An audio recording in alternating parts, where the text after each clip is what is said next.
Kwa wiyo kwa hinya nyako tenre koda budget mano mari komenda mari ga maral farol prero koda bich prero koda uchiel mabeda poko so. Erokamano Sharon.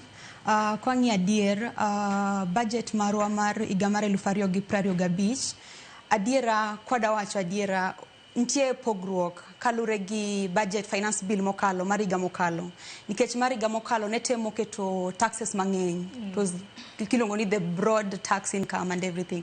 Koro sani kwa ng'iyo the finance bill mar higa mar 2025 ni otemo duoko ushuru moko piny, otemo duoko taxes moko piny. To wano kamano en okang' ma sirikal okawo ma anyalo recommend en okang' maber in as much as kwa ng'iyo ntie parts moko mag finance bill ni ma oko ber. Parts make ber to moko bok ber. Moto onego wacha dir ok ni wa rejecting totality.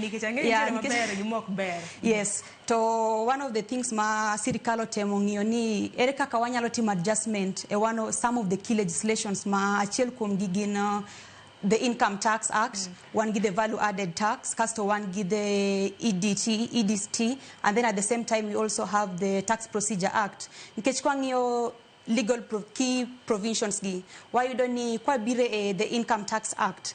Sirikal otemo ni ere kaka wanyalo kelo some of changes moko e Tax Income Act ni. Mondo mi wa reduce watim deduction mag 100% ne jo biashara matindo tindo. Tunaona kama en a stepping stone ne jo biashara matindo nikech there's ntie 100% deduction ma sirikal propose, ma the finance bill propose ni kwa timo changes git at least watemo duoko cost mar dak nejo moko piny nikech the main aim mar the finance bill mar 2025 ni en ni ere kaka wanyalo lower the cost of living. Taneno kamano it is quite a stepping stone and en gima wa recommend sana. Kas kwa chakwa doke the digital assets. Madobe we have to acknowledge the fact ni there is the proposal to reduce it from 3% to 1.5%. To maineno ka okelo teach ne rowerewa nikech manie tech savvy nikech manobe we also have to acknowledge that fact.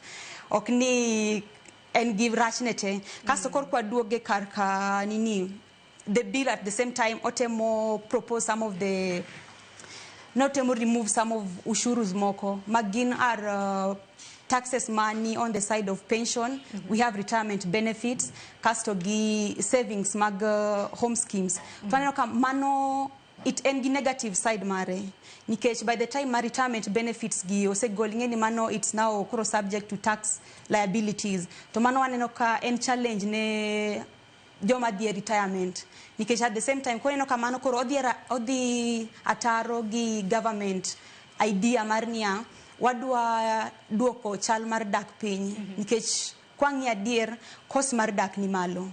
To mano is the main aim mar government. Morni ere kaka wanyalo temo duoke piny.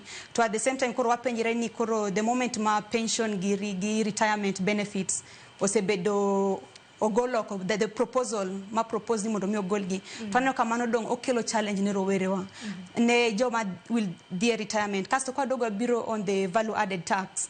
Wangio ni kwa ngio pogo gik moko kaka ma otemo the bill tend to propose ni there will be no value added tax on ma will be from the zero rated status to exempt.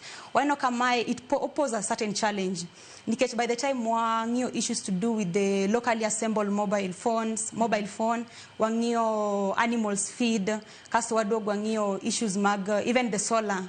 The moment ma gigo obedo push to being an exempt, waneno ka ingeni they are not subject to VAT. Korino kamano di pose challenge nikech the challenge dibedo to the end consumer. Nikech ingeni sama operational cost cha di malo. Tingeni koro the receiving person ema koro dineno pek more ye kanyo.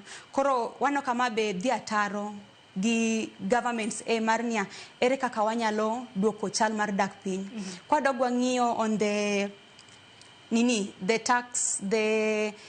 the Tax Procedure Act ma ntie proposal moro ma the bill be chako dogo ketonwa ni wachiu extension kwa ng'iyo from 90 days to 100 days mano mar jo KRA on how do we gidi go about the processing of the refunds at processing mar refunds go on the VATs. To ino kama ingeni mio extension mar duration mangeny. To the moment ma duration osebedo mangeny, ingeni ma kelo challenge ne taxpayers, joma chulo shuru. Nikech wane mingeni wainyre. The moment kas ingeni cost mag jogo be dhi malo. Koro mano gima nyaka sirikal nyaka ngi. Kaso kwacha kwa doke kuma koro be on the ni commissioners ni gold restriction mag on the data privacy and the security mag infringe the data privacy mag jo biashara.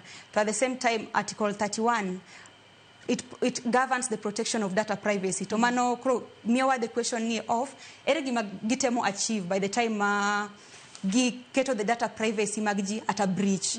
Kechingeni mano miwa another challenge. But one thing nyaka recommend ni it is a stepping stone. Gi kelo nwa bill, gi propose nwa their proposals ni maigi mwa gombo timo, maigi mwa gombo ng'eyo. Makoro Juliet kaluwore koda ini kich koro iwacho ni nitiere pogruok maduong' e kind bill mar higa mokalo gi masane. Ki compare hineno ka mane mabere bere. Aneno ka bill magi propose ni masane. At least oberber. Lakini definitely ntie changes ma we will have wabro kwayo mondo sirikal temo ngi. Yeah, but kwa compare gi bill ma 2024 waneno kama at least ntie teach more open job opportunities ne rowere magwa. Ero kama na inano ka Oscar kino wiye matek kabisa. Oscar nango watimre. Sharon adwa nyiso jopiny wach moro ka. Number 1 nyaka